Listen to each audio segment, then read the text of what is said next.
Have you found out that your husband cheated on you with your best friend and are trying to figure out what the next steps are that you should take?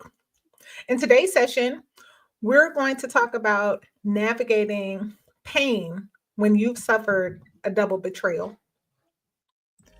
Are you ready to stop fighting and start loving again? What if I told you that the key to healing your broken relationship can be found at the intersection of law and love? I'm Judge Shar, founder of Law for Love, and I restore justice to broken relationships through contract building, restructuring, and legal consulting that helps you convert conflict into connection that transforms your family, your community, and the world. Hello and welcome in. We're going to dive into a client testimonial for you specifically if you have been navigating the betrayal, the rage, and the feeling of being lost and overwhelmed after you found out that your husband cheated on you with your best friend. And unfortunately, this is a situation that's not as uncommon as it should be. It shouldn't even be anything that happens at all. And I'm going to share with you exactly how this specific situation and journey with one of my clients at the very, very beginning of marriage ministry several years ago, sharing what my client learned and what we walked her through so that you can find clarity, restoration, and a sense of direction for your life if you find yourself in this situation.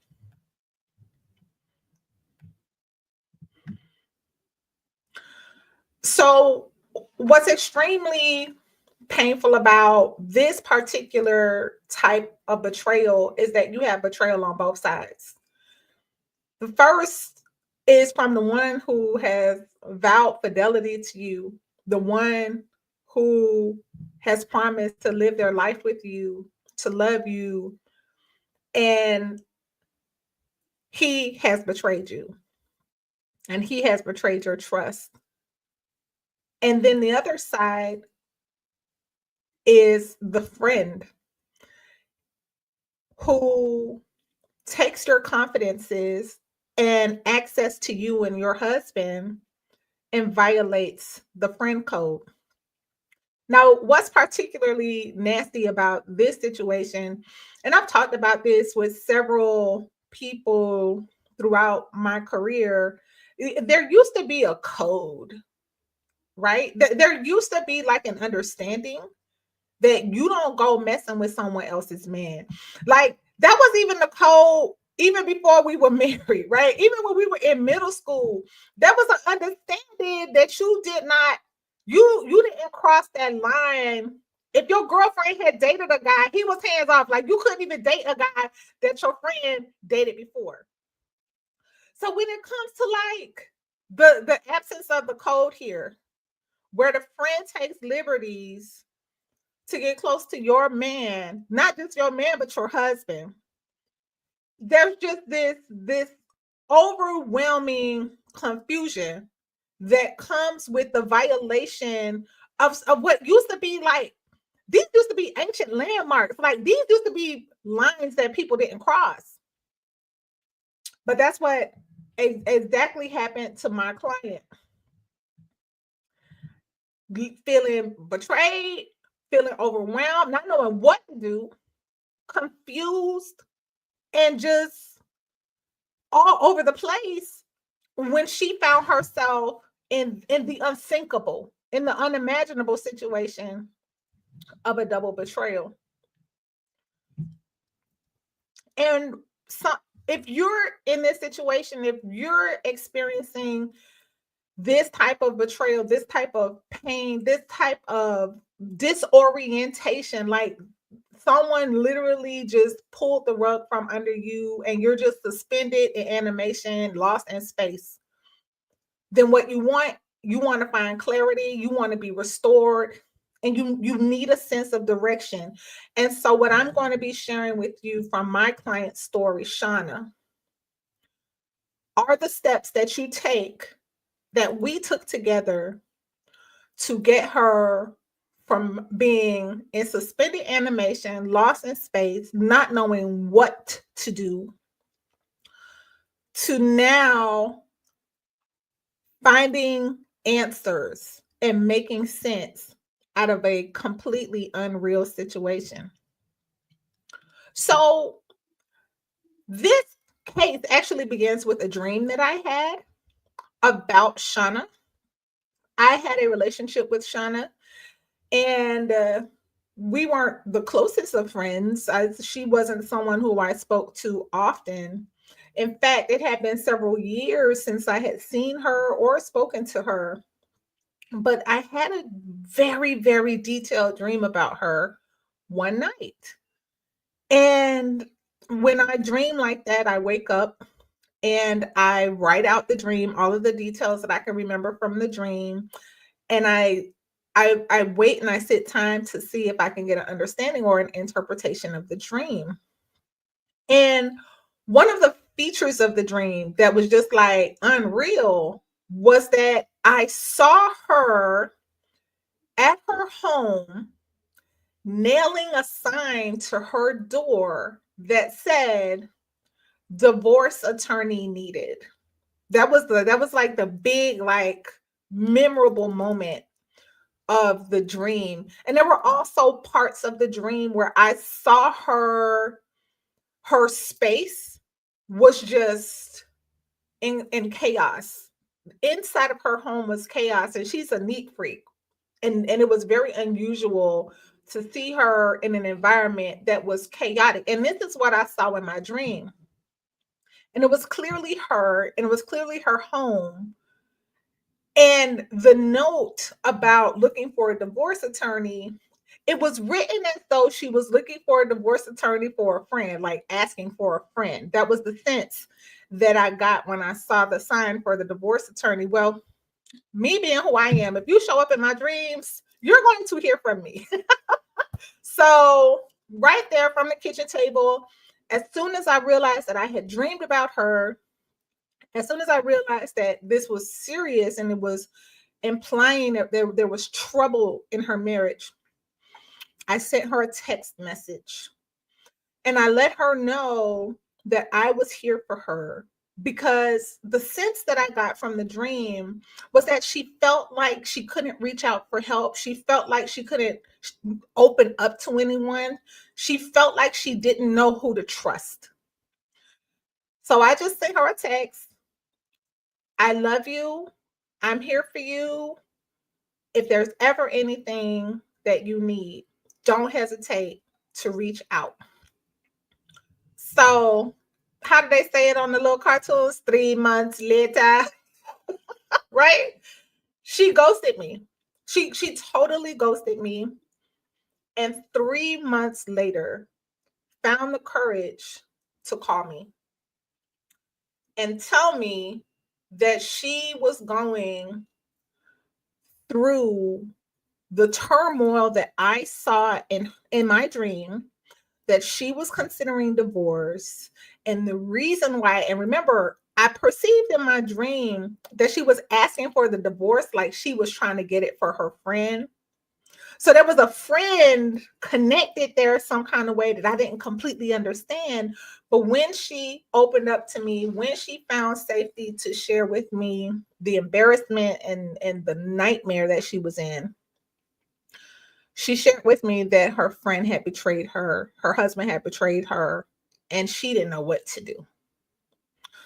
So for me, this was one of those places in my life where the calling to marriage was like a loud alarm, like, pay attention, pay attention. This is the lane that you're moving into. This is the space that you're moving into. You're no longer working in broken marriages. You're going to work in healing marriages. You're going to work in restoring marriages. You're going to work in rebuilding marriages. And this was one of those moments, because This case was brought to me in a dream. And it took her 3 months, because this is often the situation that people, particularly wives who are walking through this type of nightmare. When your friend betrays you, who are you supposed to call? Who are you supposed to trust? When the person that you're doing life with, talk to every week, sometimes every day, backdoors you like this.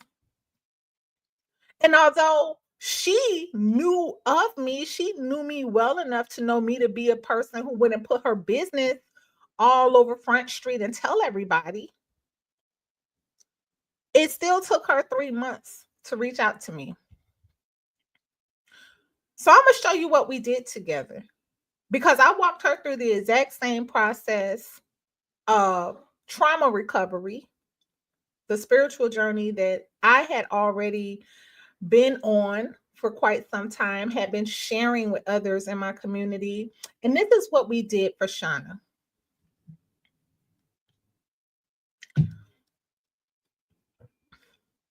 So these 3 steps are the steps you want to take when your life is impacted by the ultimate betrayal. Because keep in mind, when you are betrayed by a spouse, it is a traumatic event. When you are betrayed by a friend, it is a traumatic event. And when you get sandwiched by betrayal, it is one of the most devastating things that can happen to you when you just living your life and minding your business. And this is where Shawna was when she opened up to me and she agreed to allow me into this space with her to get her from this place of chaos that I saw in her dream, in this place of looking for answers when I saw her in the dream.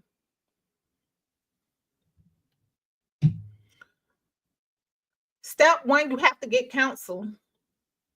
And I can tell you firsthand, for a lot of people, especially, and I'm sorry, Black folks, I'm gonna have to go in right now on one of these cultural nuances we have about our business.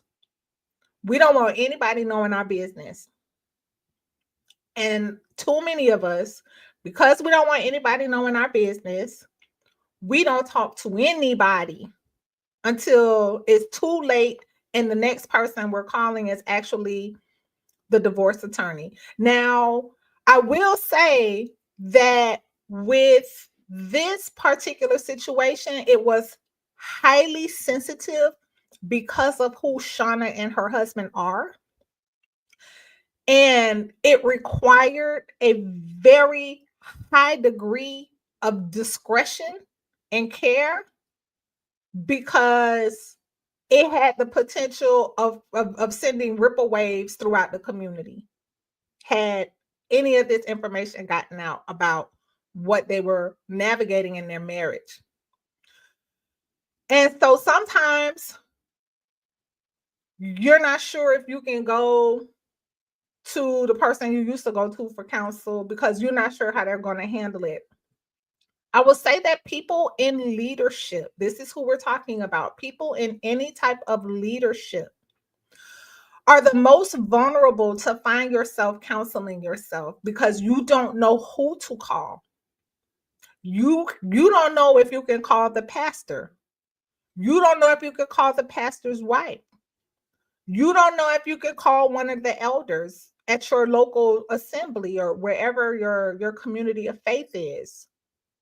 You don't know if you could tell your next door neighbor, because you are in a position where everyone watches your life, everyone sees your life, everybody knows you and your husband.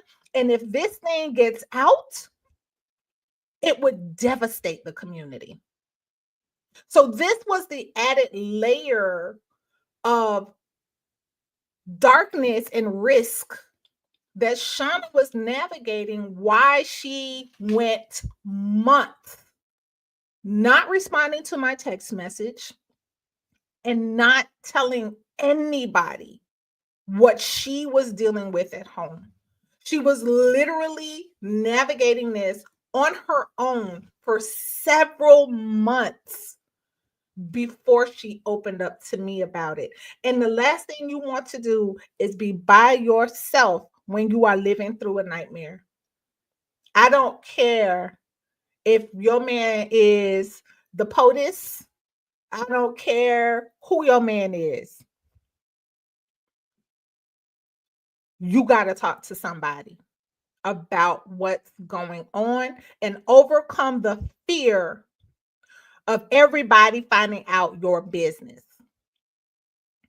So, by letting me into this sacred space, I was able to begin to walk her through her thought process and help her think things through. Because the very first thing she had to resolve, where a lot of people get stuck, do I stay or do I go?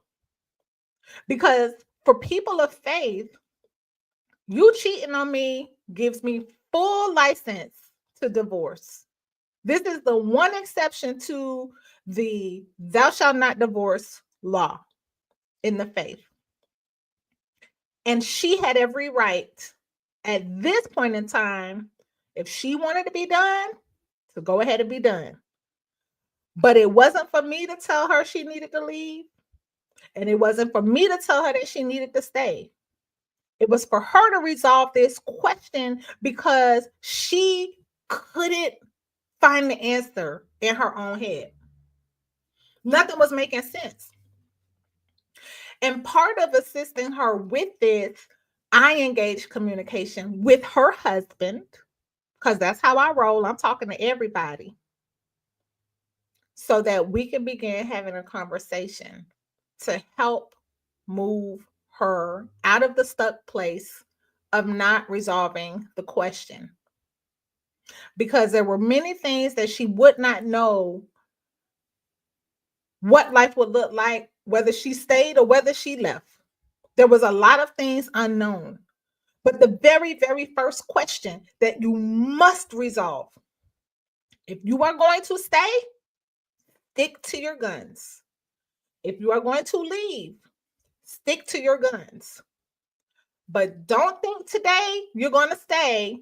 And then as soon as he do something crazy, the next day in regular marriage situation, you decide you're going to go.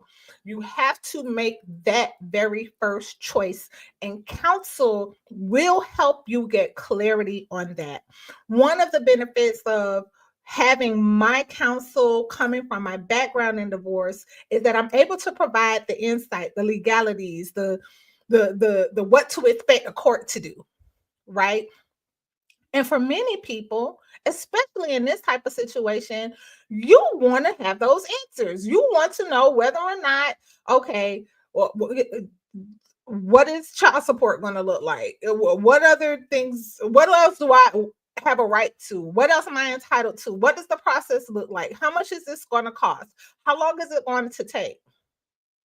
And so by working with someone who knows this world, the world of the court system and the world of people having to figure stuff out, we were able to get her to a place where she shot her shot, and she decided, even though she had the right to leave, that she was going to stay. And that was very, very important. And I'll show you why when we get to step. We're going to get into a later step. Why it was very, very important for her to make her decision and be very, very committed to that decision. So that's step number one. Now, step number two, you have to get community. Again, in my book, Trauma Transformation, I share how having my therapist, having my small group, and having my life coach were my dream team to help me through various aspects of my mental health and my emotional needs, and being held accountable to my own goals. Therapy is very important as far as the community that you build to support you through a nightmare like this, because a therapist is trained to identify clinical issues that may exist, medical issues that may exist. You don't want to not know these things when you navigating crazy. And so your therapist is a very important part of the team, not to be substituted by any of these other things, but for them all to work together. And this is exactly what my own healing journey looked like, with the assistance of all three of these elements. Small group, it has been shown by countless professionals in this space of neuroscience that people who are navigating trauma benefit tremendously, exponentially, when they are doing so in a group setting. There is something about group, shared experience, shared trauma, that is absolutely healing and supporting. It's a place where you come in, where you receive unconditional love and acceptance, and it helps you to feel like you belong, even though you're broken in your space. And I wouldn't be here, y'all, but for the dynamics of small group, in addition to the therapy and the coaching that I was getting. And coaching, my life coach, Miss Gail, she was everything, everything nurturing, everything understanding. I'm talking about a woman who has dedicated the last 30 plus years of her life healing the hearts of women. And she brought that loving and that nurturing and that accountability to help me get clear on my goals and to hold me accountable to them. And that is why I call this combination the dream team, because with all of these elements, you get the help you need to forgive this joker and your friend. Because that's one of the first things. You can't even move forward. The type of rage that you're experiencing when you betrayed like this, you got to have somebody, number one, to help you know whether or not you got some clinical situations that might help you navigate this. You need your small group so that you don't feel like you're a bad person for expressing that you really want to go boing somebody upside the head with a frying pan. And you got to have your coach who's holding you accountable to your own spiritual goals, because you want to be a woman of faith. You want to be a person that lives according to the word. You want to be like the Messiah, and you want to forgive. And sometimes you got to have somebody to call you out. And this is what we went through. Shawna and I went through this. I used to call her out. Okay, now you chose that you were going to stay. So now you're going to have to do the work of forgiveness. And I would call her out. I'd be like, look, the way you just said that had a little salt and vinegar on it. Like you didn't forgive that brother. Right? So you have your community that help you through this huge, like, forgiveness is one of the dominoes that, like, once you get there, a lot of other things begin to fall in place. But it's really, really hard to start rebuilding trust. It's really, really hard to start rebuilding in connection and intimacy when you have not forgiven somebody. Like, I don't care how many times they say I'm sorry, you still going to be in an ugly place. I don't care how much they score a 99%. The 1% they do wrong sends you all the way over to the dark side. Forgiveness is the very, very first building block for recovery. And all three elements of your dream team help you navigate forgiveness. Conflict resolution is the other piece that your dream team helps you with, because there was stuff going on. There were a lot of things that Shawna she had to do some introspection on, and she had to take some accountability for, because this wasn't a situation that was 100% on her husband. Now it's easy to turn him into the villain, because he could have found him somebody else to play with. He didn't have to go mess with that lady friend. He could have look, he could have gone to the next county somewhere and found somebody she did not know. So he is very, very easy to make the villain in this situation.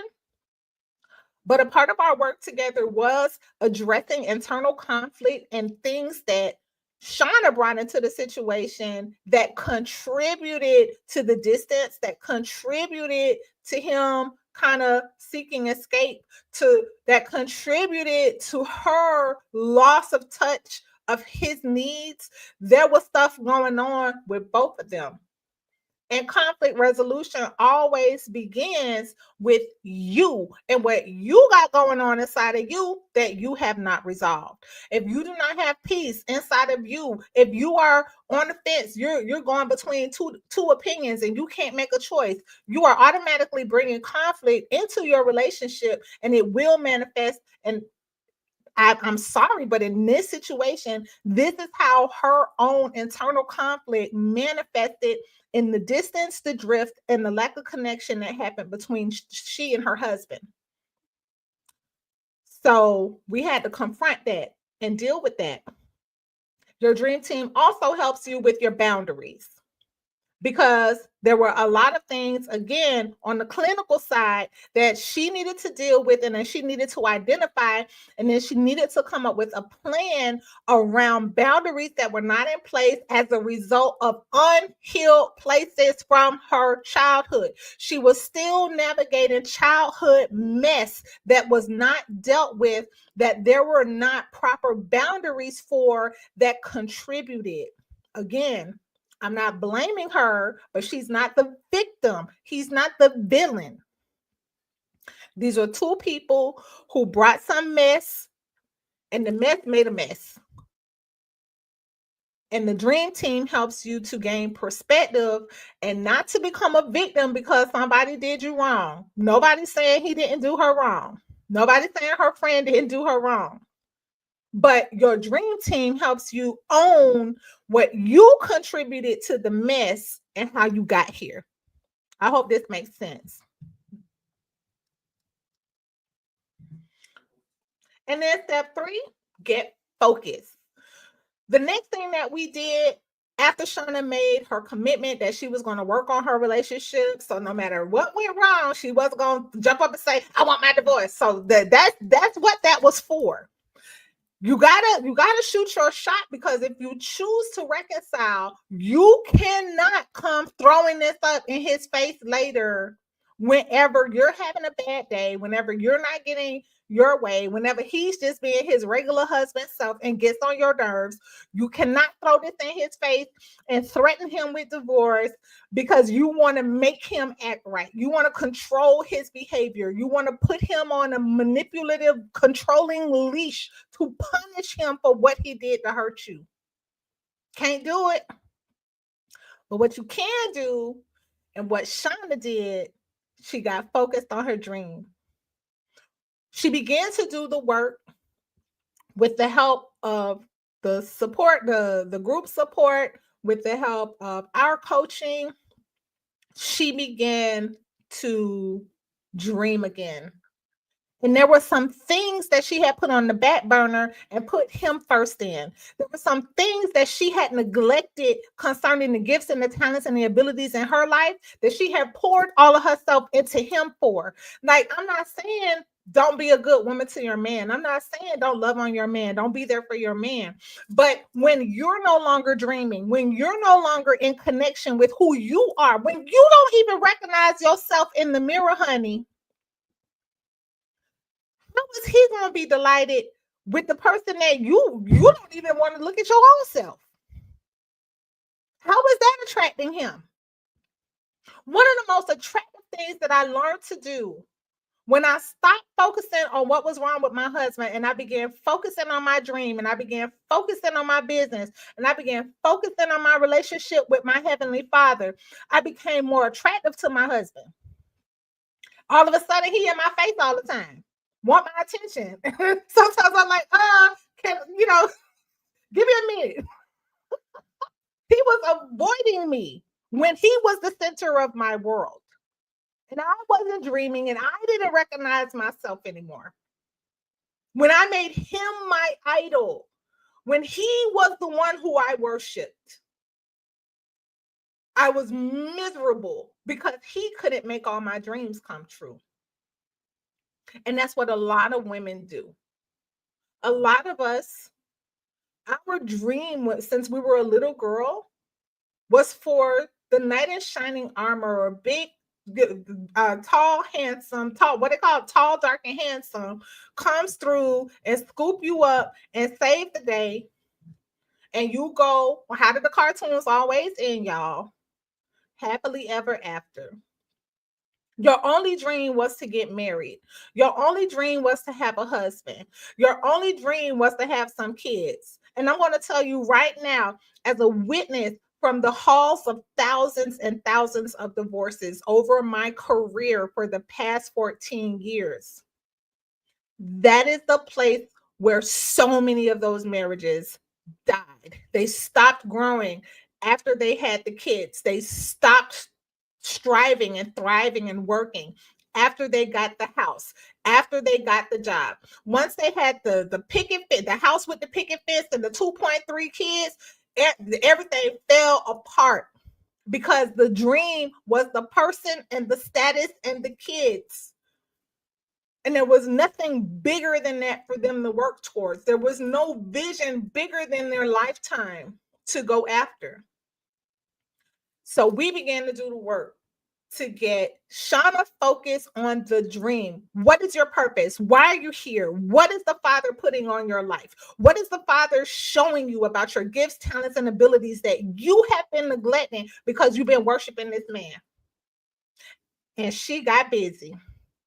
And she poured her heart and her soul into her dream. She poured her heart and her soul into her work, that her special gift and her special talent and ability that she was just sitting on doing nothing with.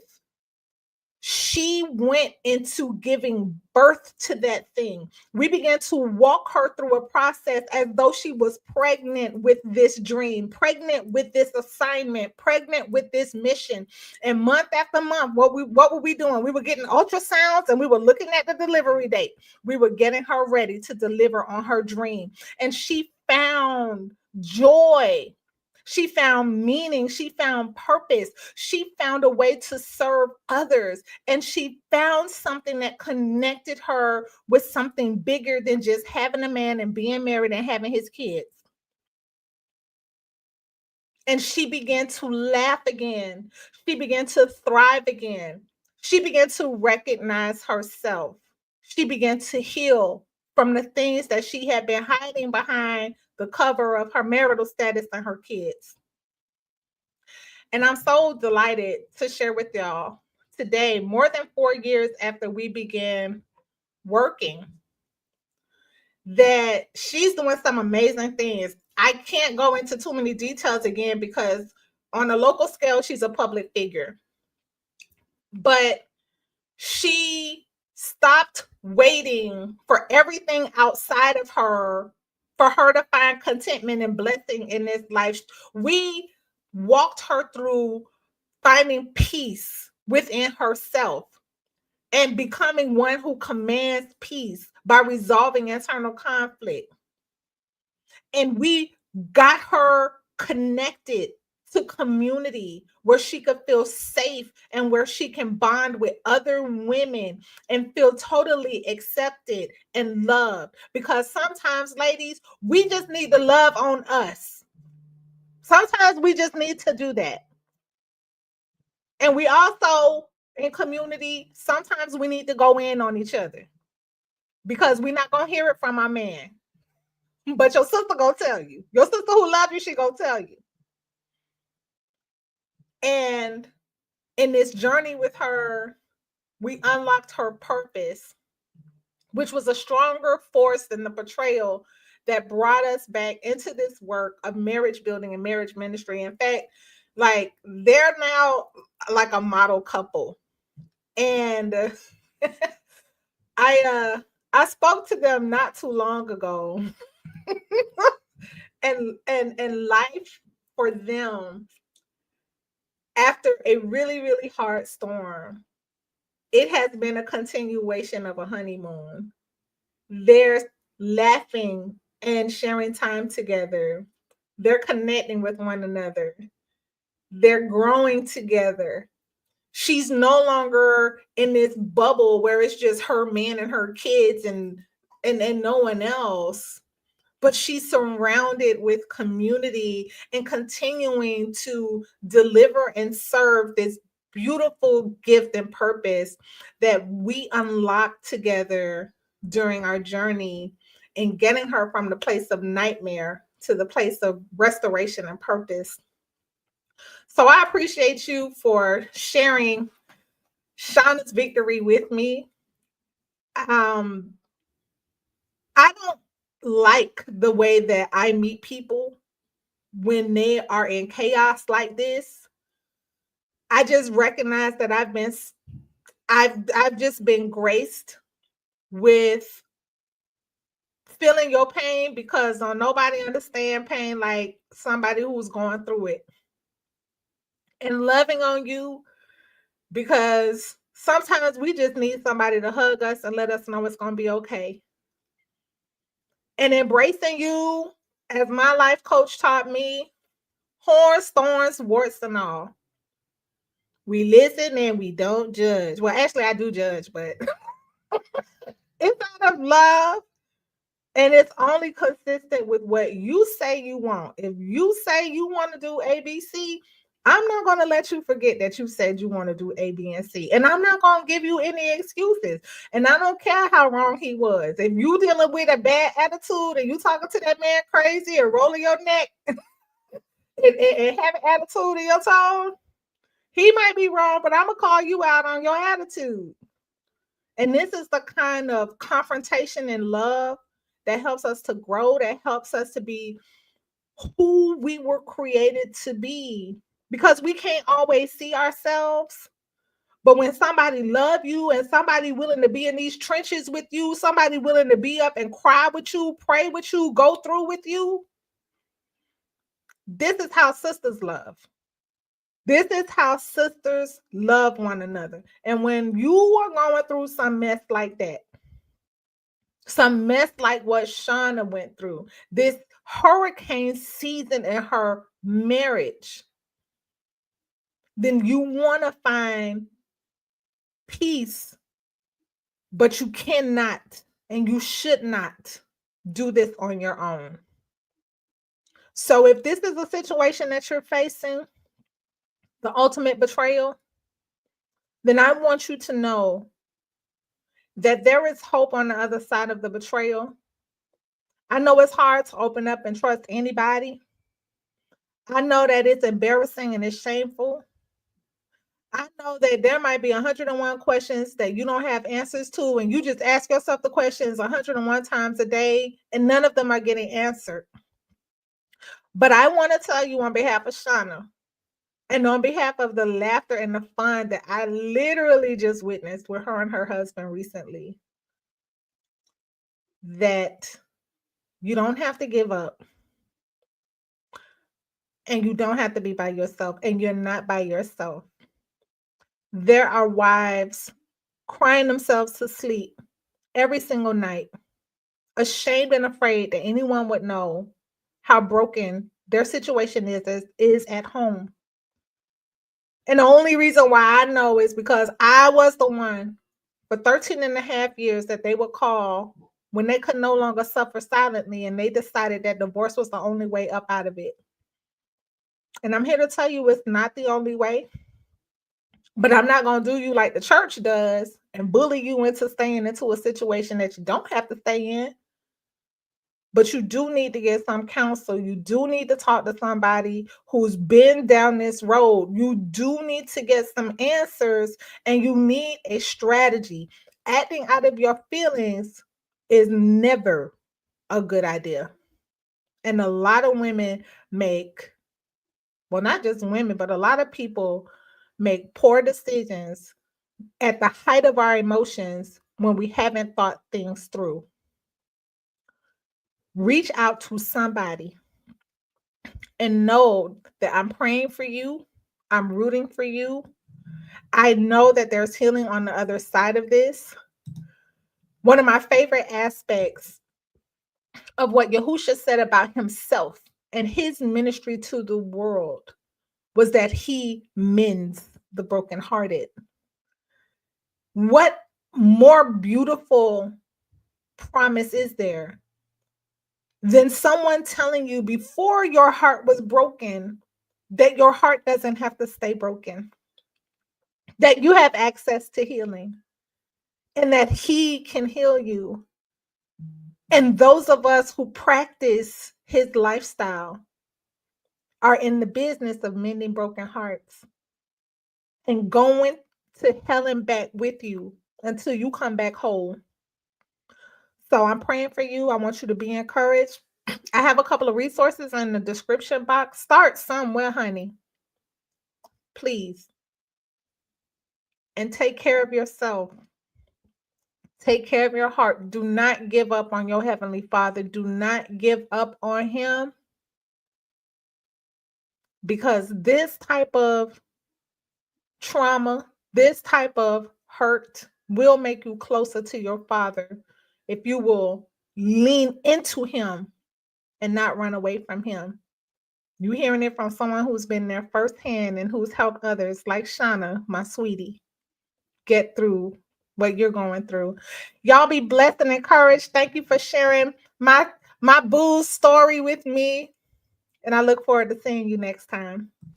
Always remember this: the destination is love, and the journey is love. And it is love that conquers all fear and transforms our world.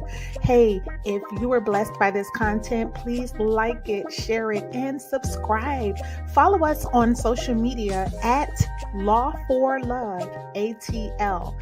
And we bless you and thank you for all of your support.